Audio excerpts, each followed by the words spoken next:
Thank you, Ted. Happening today, and for your information, one local museum is helping to tell the story of the beginning of the atomic age by bringing a huge piece of history back to life, a replica of the Trinity Tower. It's truly a sight to see. Take a look. Jornada del Muerto, or Journey of Death. It's the foreboding moniker given to the desert southeast of Socorro, New Mexico. It was here in 1945 that the world would change forever. It was the very first implosion-type plutonium device that was detonated. In the weeks preceding July 16th of that year, a 100-foot steel tower was built at the Trinity site. A tower designed to hold the device codenamed the Gadget, the world's first atomic bomb. We at the National Museum of Nuclear Science and History have the largest collection of artifacts related to the Trinity test.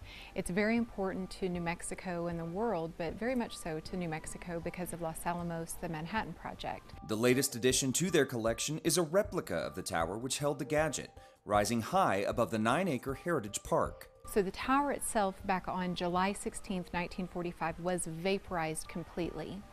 By bringing this tower into our Heritage Park, our 9-acre outdoor exhibit area, very close to the B-29 Super Fortress and other bombers and jets and things like that, it definitely does open up a whole new area of history to the museum and to all of the visitors who come and visit us. The idea to erect a replica of the Trinity Tower came from Clay Perkins, a retired physicist and collector of nuclear artifacts, both large and small.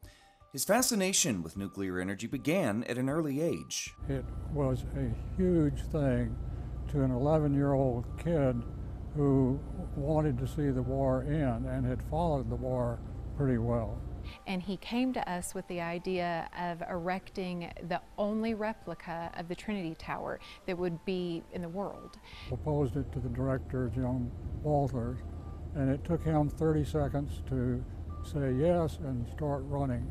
The museum then reached out to a small company called Fire Tower Restoration, who have spent the last 2 weeks working through the elements to deliver the tower's completion by October 6th. Oh, the history and the representation of this project is phenomenal opportunity to educate people about what was involved in developing the nuclear program and then everything that's evolved from the nuclear program. The tower is only part of the new addition to Heritage Park.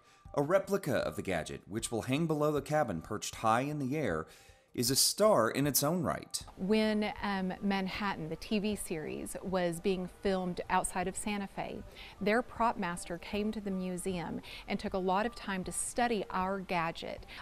When that was canceled, they actually came to us and asked if we wanted to take their Gadget. Our Trinity Tower will hold that other replica of the Gadget to show what it looked like before it was hoisted to the top.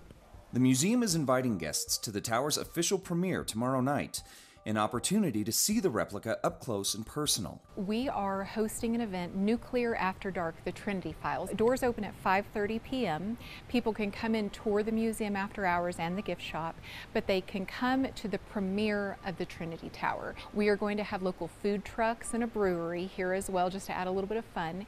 And we are going to show a 45-minute documentary made by the History Channel. It's Modern Marvels, the Manhattan Project. It's an opportunity to continue the exploration and dialogue of our nation's complicated history with nuclear energy. I think it's very important for people today to have some sense of balance between the hysteria of we're all going to die from radiation and the reality.